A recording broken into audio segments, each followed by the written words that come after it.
तो हम केवल इस कोरोना को, जो नया वेरिएंट है, इसके मत्थे बिल फाड़ रहे हैं कि आज इसने गिरा दिया, लेकिन दरअसल सुलग तो मार्केट बहुत पहले से रहा था। तो आपको क्यों लगता है कि आज ओवरडन हो गया है, आगे नहीं गिरना चाहिए? बहुत बहुत बढ़िया सवाल है नीरज जी।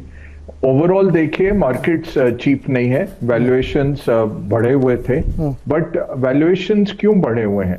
वैल्यूएशंस इसलिए बढ़े, एक पैसा है मार्केट में, नोट छापे गए हैं पूरे पिछले साल, 27 ट्रिलियन का स्टिमुलस ग्लोबल इकोनॉमीज में आया है और उसका एक अंश इन्वेस्टमेंट के तौर पे मार्केट्स में आया। और सब एसेट क्लास आप देख लीजिए, सब एसेट क्लास बहुत अच्छे किए हैं, एक्सेप्ट आप बॉन्ड्स को देख लीजिए, गवर्नमेंट बॉन्ड्स, क्योंकि वहां यील्ड बढ़े इन्फ्लेशन के चलते, जो इन्फ्लेशन से क्षतिग्रस्त होते हैं वो एसेट इतने नहीं बढ़े, बाकी सब बेनिफिशियरीज ऑफ इन्फ्लेशन सब बढ़ते गए।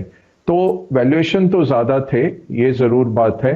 सेंटिमेंट अब इसकी तरफ था कि जो इस तरह 22-23% का रिटर्न आ गया इस साल, वो अगले साल उतना नहीं आएगा, नॉर्मलाइज होगा, इकोनॉमी नॉर्मलाइज होगी, मॉनेटरी पॉलिसी नॉर्मलाइज होगी और रिटर्न्स भी नॉर्मलाइज होंगे। बट ये नहीं दिख रहा कि बहुत एक सीवियर करेक्शन आएगा इस मार्केट में। आज जो आया है वो एक ग्लोबल लेवल पे रिस्क ऑफ आया है, तो वो आप ये नहीं कह सकते कि भारत का इशू है या अमेरिका का इशू है या यूरोप का एक इशू है कि कोविड केसेस वहां बढ़ रहे हैं। ये एक कोऑर्डिनेटेड, जापान के मार्केट्स खुले तब से लेकर, और अब यूएस मार्केट फ्यूचर्स डाउन है 2-2.5%, उनका जो small cap mid cap index है रसल 2000, वो 5.5% डाउन है।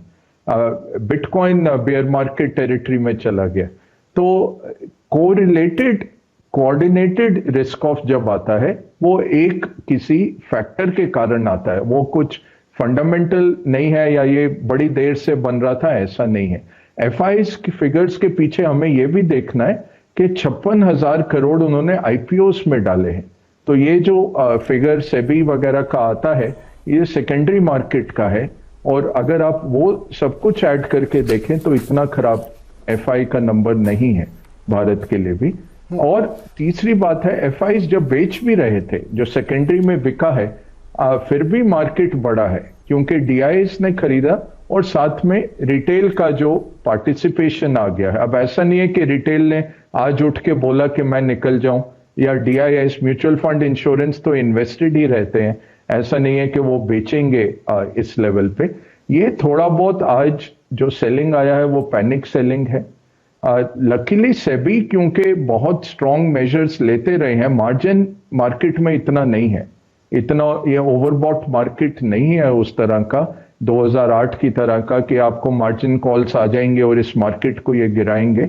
यूएस मार्केट थोड़ा हैवी है, उसमें थोड़ा करेक्शन आएगा, उसमें ऑप्शंस के जरिए लोग कर रहे हैं। अब टेस्ला के ऑप्शंस ही इतने ह्यूज रहते हैं, कॉल ऑप्शंस लोग खरीदते जाते हैं, बट वो बाय ऑन डिप स्ट्रैटेजी चली है 12-14 महीने से, तो लोग उसमें चलते जा रहे हैं। तो ये केवल मैं कहूंगा कि ये ट्रेंड नहीं था, ये ट्रेंड के विरुद्ध है। और जैसे चतुर्मोता जी ने कहा कि ये आज ट्रेंड हो सकता है कि ट्रेंड बदल रहा है, अगर ये की टेक्निकल लेवल्स को तोड़ेगा अभी तो हो सकता है ट्रेंड बदल रहा है। फंडामेंटली मुझे नहीं दिखता, फ्लोज के वाइज नहीं दिखता।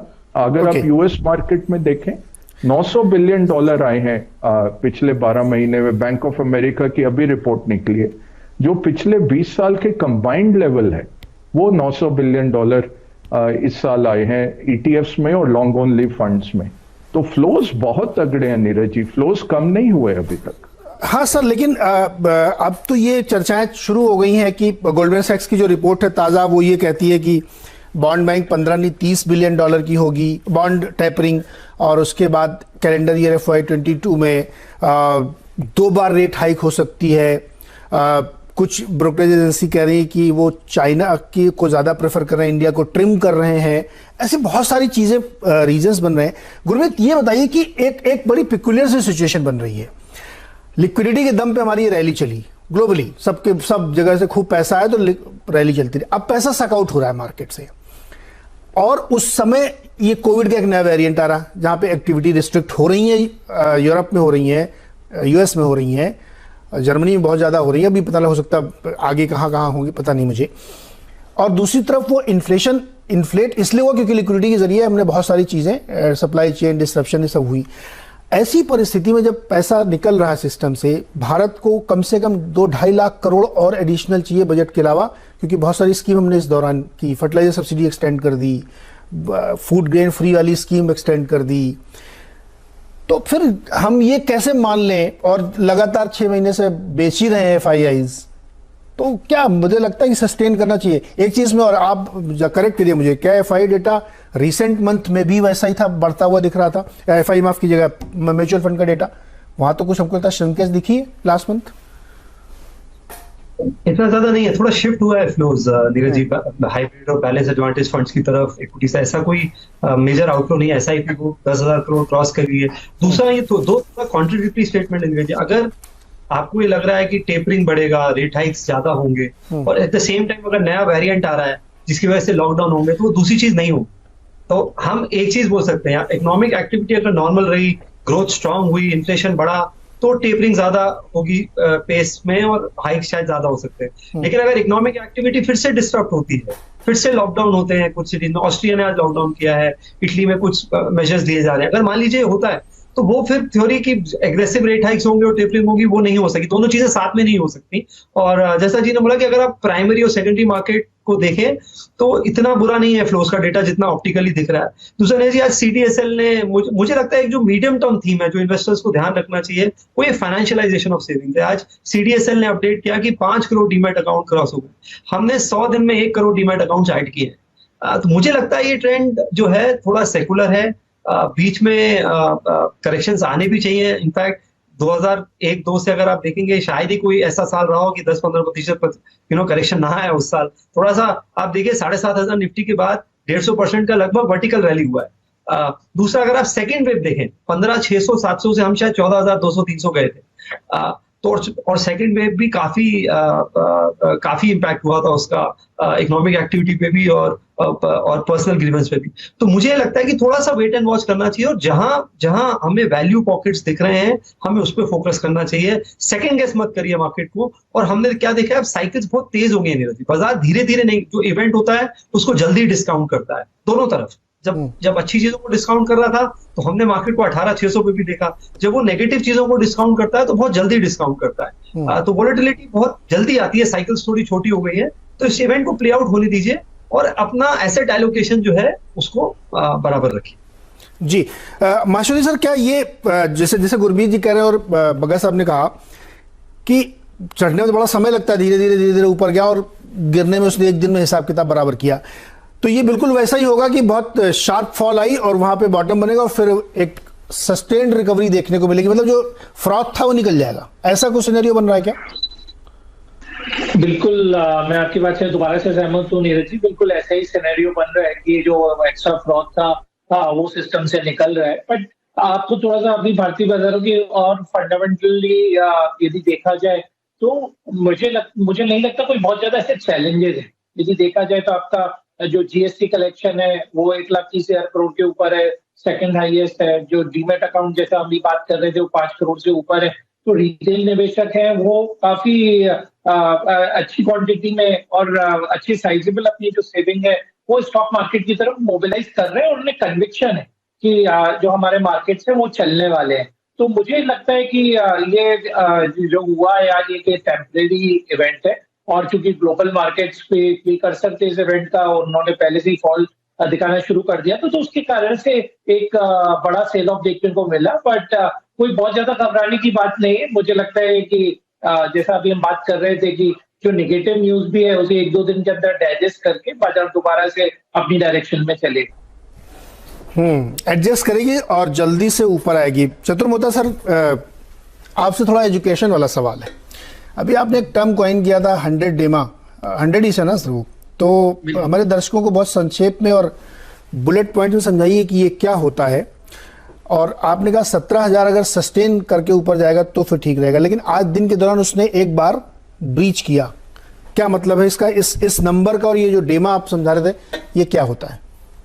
नहीं तो देखिए, मूविंग एवरेजेस हैं और मूविंग एवरेजेस जनरली प्राइस को स्मूदन करने का एक तरीका है, एक ट्रेंड को पता करने का एक तरीका है। तो इसमें जनरली 2 इंपॉर्टेंट एवरेजेस है जिनको लॉन्ग टर्म इन्वेस्टर्स भी यूज करते हैं अपनी एंट्री और एग्जिट के लिए। तो उसमें 2 इंपॉर्टेंट एवरेजेस है, कि 100 डे मूविंग एवरेज और एक है दूसरा 200 डे मूविंग एवरेज। तो मैं आपको ये बता रहा था कि जब से ये रैली शुरू हुई है मार्च 2020 के बाद, और जब से हम उसके बाद से एक रैली सस्टेन कर रहे हैं, तब से हम कंटिन्यूस बेसिस पर 100 डे मूविंग एवरेज के ऊपर ट्रेड कर रहे हैं। और जब भी कभी एक आध बार ऐसा हुआ भी कि इंडेक्स ने 100 डे मूविंग एवरेज को टेस्ट किया, तो 1 या 2 दिन के अंदर में उसके बाद से एक सीरियस रिवर्सल बाजार ने बनाना शुरू किया।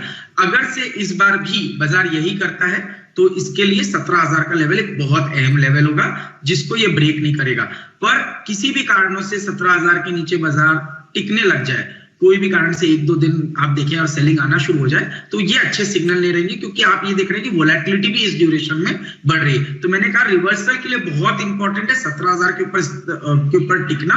और ये टिकना मैं 1 दिन 2 दिन के लिए नहीं कहूंगा, मैं कहूंगा कम से कम 3 से 4 दिन बाजार को इस 100 डे मूविंग एवरेज के ऊपर टिकना बहुत जरूरी होगा। चाहे इसके लिए आपको 17,300-400 के ऊपर खरीदारी करना पड़े, वो ज्यादा बेहतर विकल्प होगा रेदर देन बॉटम पे बाय करना। क्योंकि मैं नहीं समझता कभी भी, और आपने भी देखा नीरज जी, कि पैसा बॉटम पे खरीद कर टॉप पे बेचने से नहीं बनता, एक राइट ट्रेंड को पकड़ने से बनता है। तो राइट ट्रेंड को पकड़ना पड़ेगा, और राइट ट्रेंड तभी बनेगा जब इस 100 डे के ऊपर 3 से 4 दिन हम कंटिन्यूस बेसिस पर, क्लोजिंग बेसिस पर टिके रहे। सर बॉटम तो कोई पकड़ भी नहीं पाता है बॉटम तो ढूंढते रह जाते हैं। अच्छा एक सवाल और, ये जो 3 तरह के आपने एवरेजेस बताए, इसमें सबसे महत्वपूर्ण कौन सा होता है? अब जैसे क्या होता है 100 वाला टूट गया तो फिर 50 वाला देखने लगेंगे, वो टूट गया तो और 20-10 वो सबसे महत्वपूर्ण कौन है? हमारे दर्शक जानना चाहते हैं निफ्टी का वो कौन सा एवरेज है जो ब्रह्म वाक्य है कि ये नहीं टूटना चाहिए साहब? ये 20 और 50 तो बहुत पहले टूट चुका है नीरज जी, 18,000 पे, और तब से ही हम आपके शो पे कई बार पुट प्रोटेक्शन के लिए बाय करने के लिए रिकमेंड भी कर चुके हैं। बट जो सबसे इंपॉर्टेंट एवरेज है जिसको हम लक्ष्मण रेखा के तौर पर यूज करते हैं, वो है 200 डे मूविंग एवरेज। और 200 डे मूविंग एवरेज अगर से अभी मैं इस समय देखूं तो बाजार में वो लेवल है करीब 16,150 16,200 की ट्रेजेक्ट्री में। तो किसी भी कारण से अगर से आप इस 100 डे मूविंग एवरेज के नीचे टिकते हैं, जो कि 17,000 के नीचे है, तो फिर जो नेक्स्ट रीजनेबल सपोर्ट है वो आपको 200 डे मूविंग एवरेज पर ही देखने को नजर आएगा, जो कि करीब 16,200 के आसपास की ट्रेजेक्ट्री इस समय चार्ट पर नजर आ रही है।